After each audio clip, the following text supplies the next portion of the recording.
Nos conectamos en este momento de Un Rosario Radio, transmitimos en directo y empezamos hoy en compañía de un grande de la música electrónica. Estamos escuchando de fondo a Giorgio Moroder.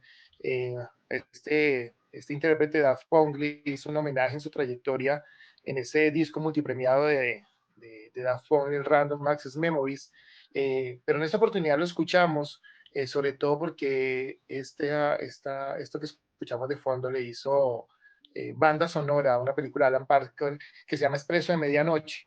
Vamos a quedarnos un segundito con esta canción y ya les vamos a contar a todos nuestros oyentes que se conectan en este momento a las voces del libro por un Rosario Radio por qué estamos escuchando esta canción.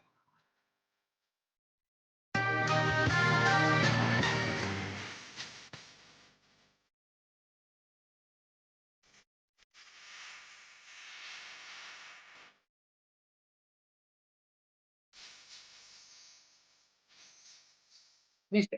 Muy bien. Con esa interpretación de Jorge Moderer, pues vamos a dar entrada. Les comento que estamos en este momento conectados por el Facebook Live de la editorial de la Universidad del Rosario y por el Facebook Live de la editorial ICESI, porque uno de los invitados principales el día de hoy es profesor de dicha universidad y el día de hoy pues vamos a tener un tema muy importante para todos. También estamos transmitiendo por el canal de YouTube Live de la editorial de la Universidad del Rosario, así que ustedes nos pueden seguir donde quieran por todas las redes sociales. Eh, entonces, bueno, tenía a todos nuestros oyentes. Y pues bueno, ya saben que nos pueden escuchar también, si no nos están escuchando en vivo, por nuestros podcasts que están en Spreaker y Spotify en otros formatos, en el formato podcast. El día de hoy me acompañan María Camila Núñez y Natalia Parra. María Camila, bienvenida a las voces del libro nuevamente. Hola, buenos días Luis y buenos días a todos los que se conectan con nosotros por Un Rosario Radio y por supuesto por nuestra transmisión en vivo por el Facebook de la Editorial de la Universidad del Rosario y por el YouTube de la Editorial de la Universidad de ICESI. Bienvenidos a este nuevo programa. Hola a todas las personas que nos están viendo y nos están escuchando por las diferentes plataformas. El día de hoy venimos con un tema muy interesante que la verdad estábamos hace rato esperando a charlar y muy contenta de estar hoy acompañándolos a todos hoy. Bueno, muy bien. Ese tema interesante que tenemos el día de hoy es que vamos a hacer una pequeña charla alrededor del libro Perspectivas Multidisciplinarias sobre las cárceles, una aproximación desde Colombia y América Latina. Y uno de los invitados, mejor dicho, el invitado principal para esta primera sección de las voces del libro es su editor Omar Alejandro Bravo, que se encuentra también en este momento con nosotros. Entonces voy a darle una vez la bienvenida al profesor Omar Alejandro pues por haber pues, dedicado su tiempo para este programa el día de hoy. Hola, buen día. Un gusto conversar con ustedes. Me hiciste asustar, Luis, debo decirte. Cuando Por la dijiste al música. inicio, estamos en la compañía un grande de la música electrónica, dije, caramba, será que rara la invitación, pero bueno, ya me quedó más claro y me tranquilicé. Gracias, profesor. Muy bien. Seleccionamos esta música de Alan Parker porque íbamos a hablar sobre las prisiones y recordarán un poco los que sean amantes del cine que esta película, El Expreso de Medianoche, cuenta la historia además una historia real de un joven, no me acuerdo su nacionalidad, pero estaba sacando un producto psicotrópico, el hachís, de Turquía, es capturado y condenado a 30 años de prisión en las cárceles y esta película ya muy famosa pues cuenta un poco pues esa vida en la cárcel, ¿no? Esa vida a la que se ven sometidas las personas que son privadas de la libertad y que nos empieza un poco a meternos dentro de esta dinámica de pensar estas perspectivas multidisciplinares sobre las cárceles, porque a veces como son centros de reclusión, como que nosotros en esta, bueno, ya no podemos decir que en esta libertad nuestra, pues olvidamos un poco que hay unas personas que están privadas de su libertad y que se encuentran pues unos momentos bajo situaciones bastante difíciles. Entonces me gustaría como empezar a introducirlo de esa manera, por eso introducimos a través del Expreso de Medianoche. María Camila, ¿cuál fue su impresión de esta dinámica de las cárceles al leer el libro? Mira, a mí ese tema me interesa muchísimo porque en alguna clase que vi en la universidad estábamos hablando de los fenómenos en las ciudades y de los fenómenos urbanos y una de las cosas que me pareció más interesantes es que las cárceles terminan siendo también un nodo de estas dinámicas a veces conflictivas, de violencia, problemáticas en las ciudades. Entonces, digamos que toda esta dinámica de entender cómo se constituyen las cárceles, qué pasa dentro de ellas ya cuando las personas están dentro, pues es una cosa súper complicada, pero también, y es algo que me parece que el libro hace muy bien, es destacar lo que pasa antes de que las personas llegan a las cárceles. Entonces, me parece que es un tema supremamente importante para pensar en la sociedad en la que estamos viviendo y, digamos, esa perspectiva que tenemos de qué tiene que ser el castigo, pero por qué estamos castigando a las personas. Entonces, es un tema súper interesante y que además tiene un montón de entradas desde diferentes perspectivas, como usted lo estaba mencionando. Natalia.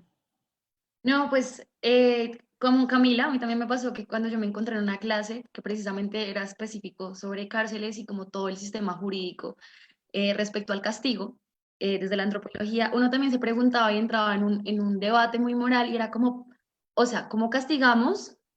Pero tampoco, ¿cómo no coartamos o dañamos al otro? Y también le incentivamos el crimen, porque queramos o no, igual las cárceles siguen siendo unas escuelas del crimen, literalmente, y no conozco la primera persona, tanto en documentales, reportajes, que no haya dicho que haya cometido una pena y no haya salido de ahí sabiendo mucho más cosas para delinquir. Y aparte porque la reincorporación siempre es mucho más difícil porque el Estado nunca se encarga netamente de él, como debería ser desde lo psicológico, desde lo familiar, desde lo social, ¿sí? Hay un montón de falencias en estos aspectos y también como hay otro nicho de gente que aún sigue insistiendo en que las cárceles deben estar todavía. Entonces es como un debate constante.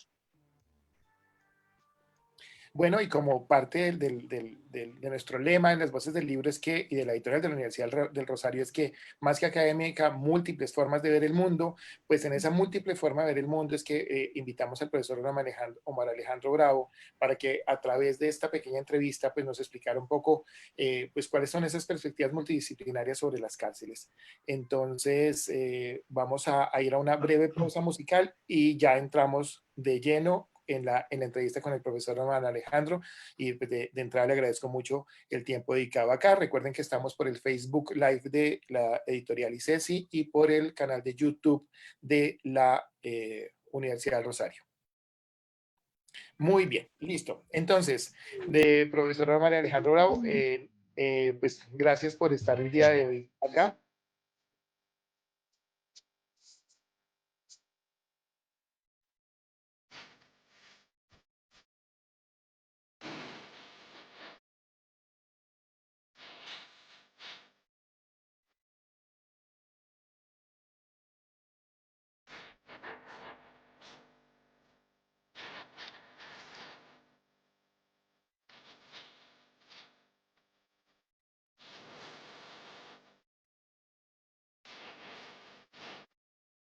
Editorial Rosarista, textos de investigación, docencia y extensión.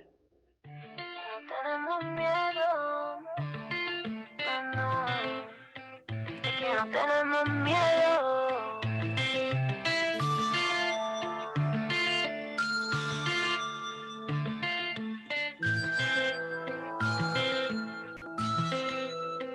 Y aquí no tenemos miedo, ya bajé del cielo, compromiso que tengo es conmigo primero, mi vida si me entero, que andas arrastrándote te piso porque puedo, te piso porque te quiero, tú no te me vengas abajo, siempre fuimos fuertes, no te me vengas abajo, no te me atrevas a caerte, y enamórame, como tú solo sabes, enamórame que lo que yo quiero es quererte, siempre fuimos fuertes.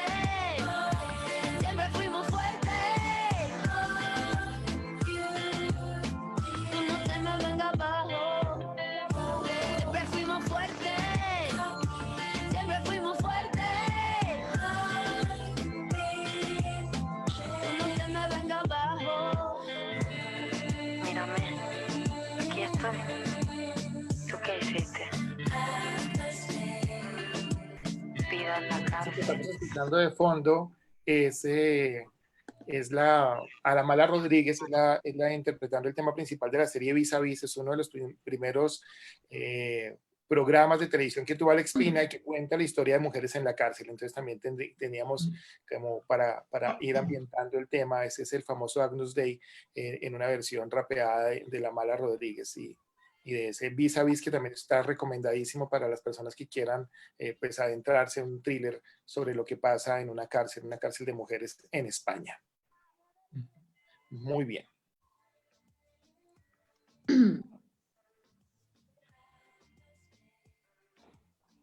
Háblame de libertad a mí, háblame de libertad, háblame de libertad.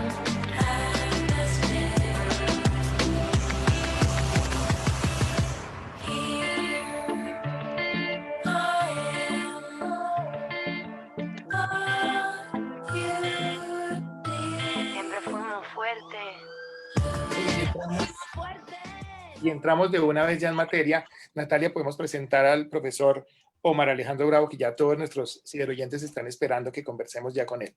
Claro que sí. Bueno, él es psicólogo de la Universidad Nacional de Rosario en Argentina, es magíster y tiene un magíster y un doctorado en psicología por la Universidad de Brasilia en Brasil, y tiene un postdoctorado en psicología en la Universidad Actual de Río de Janeiro en Brasil. También es docente e investigador de la Universidad ICESI de Cali.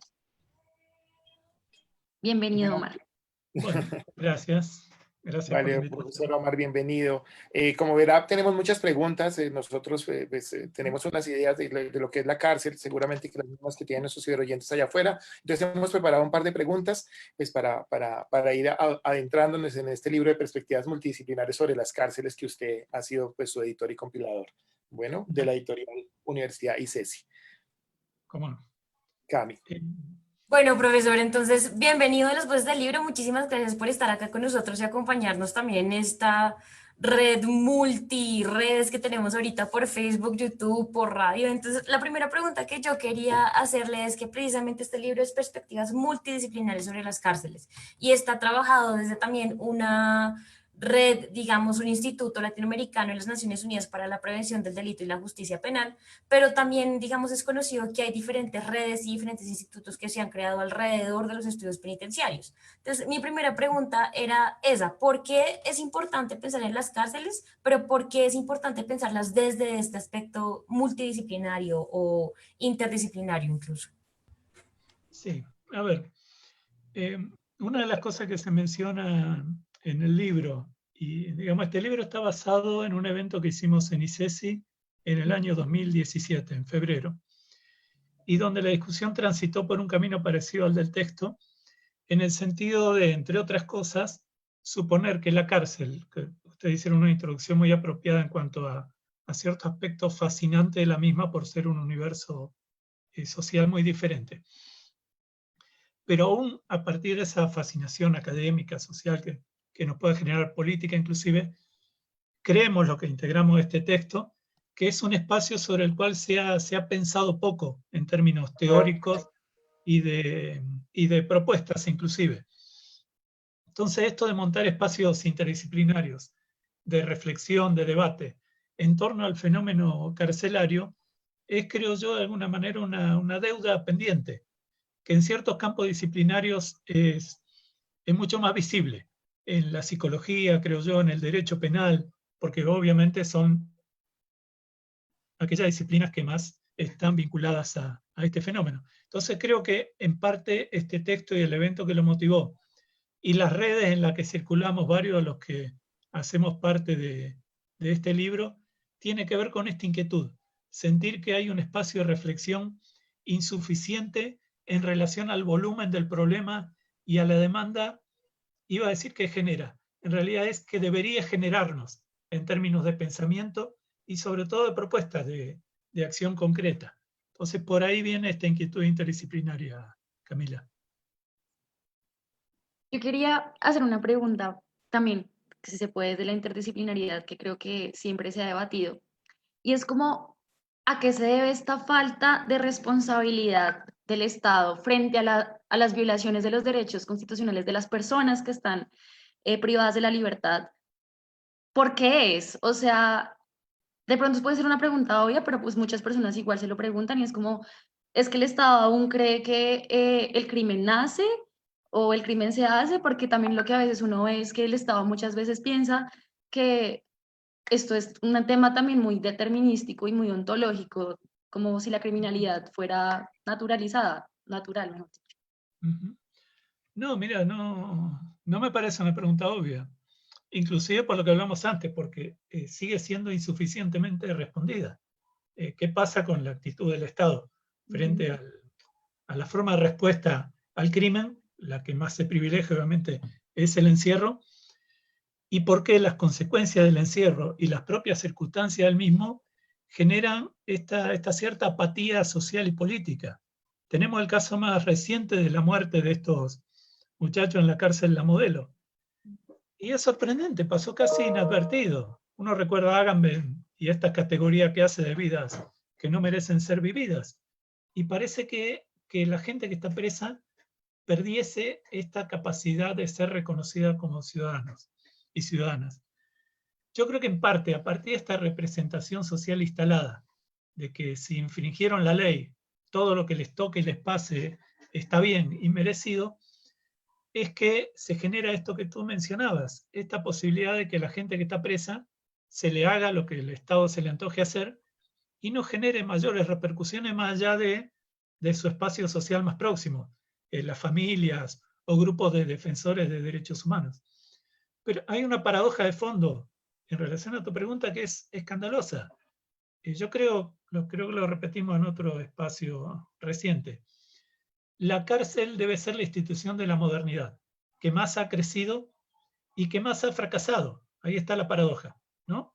Porque uno difícilmente, yo pasé por un montón de cárceles en Latinoamérica, como investigador, debo aclarar, no como cliente de la institución, y no recuerdo haber visto una que funcione, nunca. Sin embargo, uno toma, por ejemplo, el sistema penitenciario brasileño, en el que yo trabajé algún tiempo.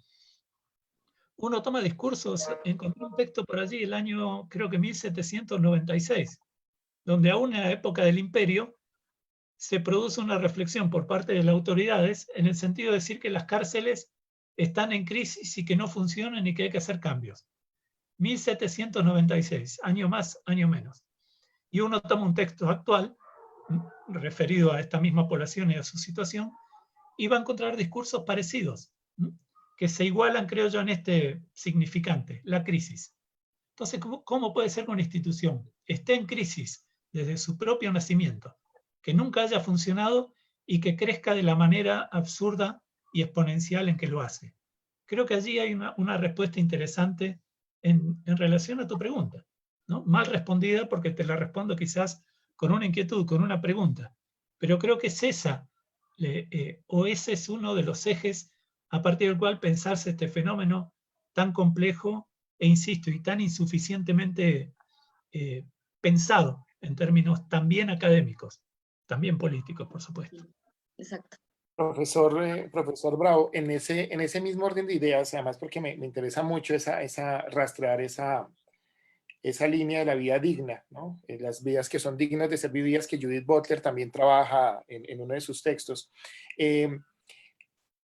Este trabajo multidisciplinar que ustedes hacen, ¿cómo puede impactar de alguna manera, ¿sí?, la sociedad? ¿Sí? Porque creo yo que es un papel un poco de la sociedad civil que se ha metido en el estereotipo o en la creencia que los lugares de reclusión son esos lugares donde llegan pues todas estas personas donde son vidas que no deben ser vividas, que no son dignas, inclusive como con unas catalogaciones terribles, y se olvida de todos los problemas que hay alrededor de la práctica penal. Es decir, que no solamente hay personas que en términos de su dignidad, así sean culpables de un hecho, pues tienen que tener una vida digna, o de personas que en términos de la falla de la justicia están viviendo una situación que no deberían vivir. ¿Cómo podríamos articular ese trabajo de la academia con la realidad social, con la gente que está allá afuera, con nuestros ciberoyentes en este caso? A ver, yo creo que una de tantas posibilidades interesantes podría pasar por colocar en cuestión esta figura ficticia del delincuente, ¿no? Porque creo que si uno hiciese una investigación en la calle, en el cotidiano, y le preguntara a la gente acerca de qué es un delincuente, creo que no lo podría definir más allá de algún atributo moral, malvado, etc. Y no se puede definir porque justamente, como les decía antes, creo yo, es una figura ficticia que reúne conductas y personalidades absolutamente diversas. No tiene nada que ver un delito sexual con un homicidio, no tiene nada que ver una estafa con un incumplimiento de los deberes alimentarios en una separación, por ejemplo. Son conductas absolutamente diferentes. Y aún dentro de las mismas conductas, obviamente hay hechos motivantes y personalidades también muy distintas, ¿sí? Sin embargo, todas se engloban a partir de esta figura mítica, el delincuente, que luego se asocia con una especie de maldad intrínseca y luego, estirando un poco esta línea de pensamiento, justifica todo lo que venga después. De alguna manera es tranquilizador, porque uno dice, bueno, los delincuentes están en la cárcel, ¿sí? O al menos la mayoría de ellos. Otros se hacen elegir en algún cargo político y tienen un poco más de suerte. Pero la mayoría están allí. Y esto es tranquilizador, ¿no? Tranquilizador entre comillas, porque dice, bueno, allá están los malos y acá estamos los buenos, y los buenos nos atribuimos el derecho de construir y reproducir este tipo de representaciones, ¿no? A los delincuentes hay que matarlos a todos, o hay que encerrarlos toda la vida, o sandeces de este tipo, y nosotros de este lado en el puro lugar del juicio irresponsable acerca de otros. Entonces, espero que este tipo de trabajos, al menos en parte, contribuya a colocar este tipo de figuras en discusión, ¿sí? En parte, creo yo, podría contribuir también para pensarse otras formas de castigo, otra forma de construir la relación entre Estado y punición que no sea la brutalidad que estamos presenciando hoy en día. Sobre eso, este libro también tiene un aspecto muy interesante y es que logra hacer una comparación con Colombia y diferentes lugares de América Latina con relación a las diferentes reformas y estados sobre las cárceles. ¿Puede contarnos un poquito cómo fue esa comparación? Sí, bueno, ese tipo de comparación en buena medida es mérito del colega que introduce el texto, de Elías Carranza. Elías fue hasta hace poco director del ILANUD, que es la agencia de Naciones Unidas que se ocupa del tema de delitos y cárceles. Elías Carranza es una persona con un compromiso ético, político enorme y siempre estuvo muy involucrado en la denuncia y en la producción de respuestas a este fenómeno que estamos aquí discutiendo. En esta comparación que tú mencionas, va a encontrar, por ejemplo, en el texto de Carranza, cosas sorprendentes. Que República Dominicana, con pocos recursos de Estado, con un Estado débil en muchos sentidos, consigue tener una política penal mucho mejor que otros países que uno supone con más condiciones para producir estos cambios. Bueno, mi texto también es un poco relacionado, sobre todo con mi experiencia de trabajo en Brasil, y van a encontrar un texto del colega Leonardo Fernández, que es brasileño, y que se ha pensado el fenómeno de la educación en cárceles en su país. Van a ver que hay cosas diferentes de un país a otro, como el ejemplo que acabé de mencionar, y hay cosas tristemente iguales, como las que mencionábamos al inicio. Por ejemplo, que ninguna cárcel funciona como se supone que debería o se espera de ella. Entonces creo que hay un cruce interesante entre coincidencias y divergencias en este sentido. Hay pues más como de comentario, ya que hablábamos de la experiencia de, digamos, en las cárceles en Latinoamérica, y yo recuerdo sobre un caso de unas cárceles, bueno, un sistema penitenciario que se estaba implementando en Brasil en algunas zonas, que no era como la cárcel común, sino imitaba más como pues parecía a mí se me vino a la cabeza como un orfelinato, porque era más como levantarse a las 6 de la mañana, ir a rezar, desayunar, todo, pero era más como esa penitencia de cumplir todo en cuestión de religiosidad, y no es, o sea, que al mismo tiempo es una coartación de la libertad, pero a la vez que tanto y que no. Y también como desde lo religioso creemos también que podemos encontrar una reincorporación social. Sí, mira, es un buen ejemplo. Hay una colega antropóloga de Bogotá, Laura Ordóñez. Laura Ordóñez, ajá. ¿La conoces? Bueno, sí, fue mi profesora. Ah, bien. APAC, ¿no? Es que se llama APAC, sí. Mira, es muy discutible. No es para todos los crímenes, es para, por lo que entiendo, crímenes de escaso potencial ofensivo, como dice la ley, o personas en el final de su condena, si mal no recuerdo. Tiene unos márgenes de comodidad, inclusive de ciertas libertades relativas mayores que las cárceles comunes. Pero por otro lado tiene, como tú mencionaste, un componente religioso moralista muy, muy fuerte. A mí me genera algunas dudas esto de que el Estado se relaciona de esta forma con una imposición religiosa no amplia, no de elección, es católica, ¿no? Y, por ejemplo, que a un preso lo obliguen a rezar como parte de su proceso. Creo que, si mal no recuerdo, esto sucede en las APAC. Sí, Entonces, ya ceder la administración de esta población a una institución religiosa y permitir que este tipo de discursos religiosos moralistas se imponga, a mí me genera un cierto malestar, debo decirte, ¿no? De todas maneras, qué mal estarán las cárceles comunes que este tipo de espacios, con todas estas limitaciones y todas estas particularidades que aquí criticamos, funciona mejor que las cárceles, ¿sí? exacto. No que Sí, claro. sea bueno en sí, sino porque lo otro es espantoso. Exacto, exacto. Igual sí, también como creer que todo esto de la religiosidad siempre es como una salvación y una Sí, claro. respuesta como a eso que no entendemos y a mejorar, como en algún aspecto, sí. Sí. Como las comunidades terapéuticas.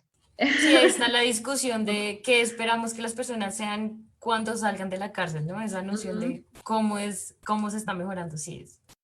Claro. Que también se ven las rebajas de penas, digamos, en las cárceles comunes.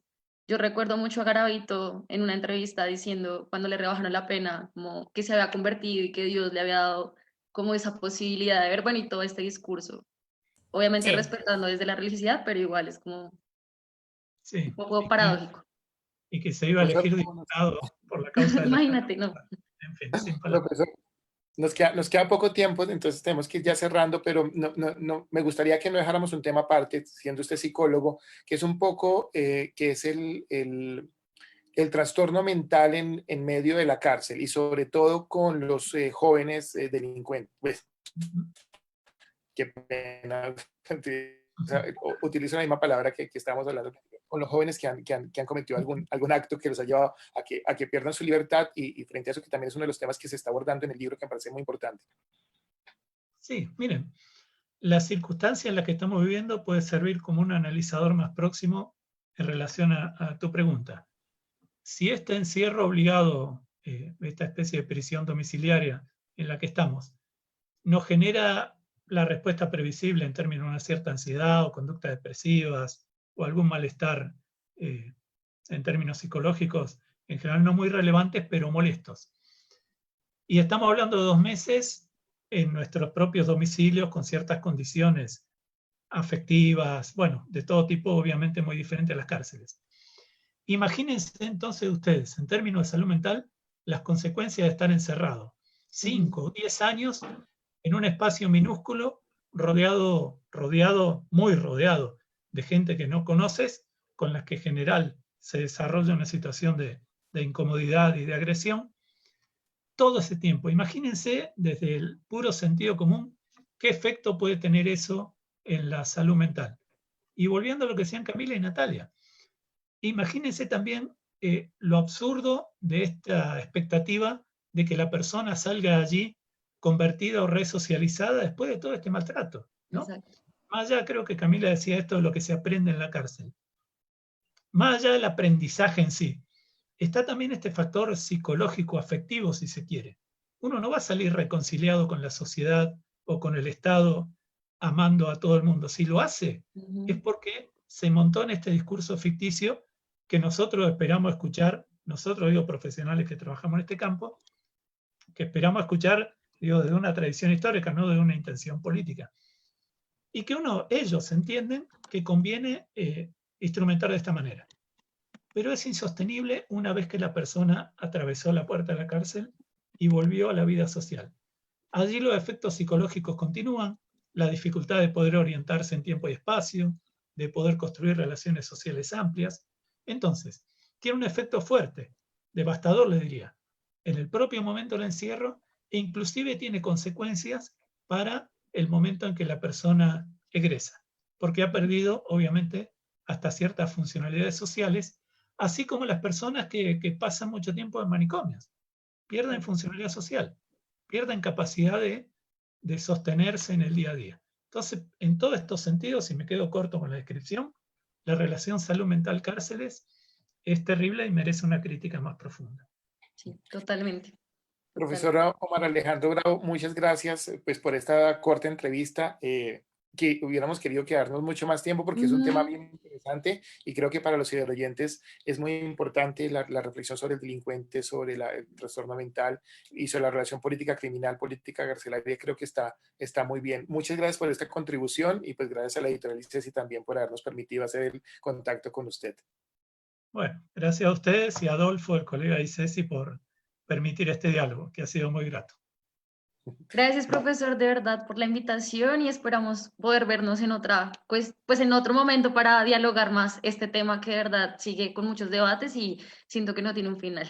Así es, Bueno. y súper recomendado entonces en este tema el libro Perspectivas Multidisciplinarias sobre las cárceles, una aproximación desde Colombia y América Latina, del editor, por supuesto, el profesor Omar Alejandro Bravo, de la editorial de la Universidad ICESI, también en colaboración con pues, la editorial de la Universidad Rosario.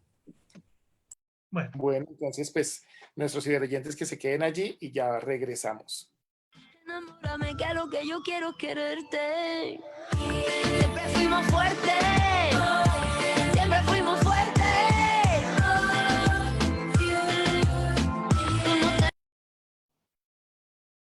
Muchísimas gracias, profesor. Muy corto, pero de verdad súper interesante. Ay, Muchas sí. gracias. Muy grato el diálogo. Gracias. Gracias, profesor. Muchas gracias, Adolfo. También muchas gracias que está ahí escuchándonos. Gracias, Aldo. Bien, voy a terminar esta sesión. Nos volvemos a conectar el resto del grupo otra vez. ¿Listo? Listo. Chao, Vale. gracias. Gracias. Gracias, profesor.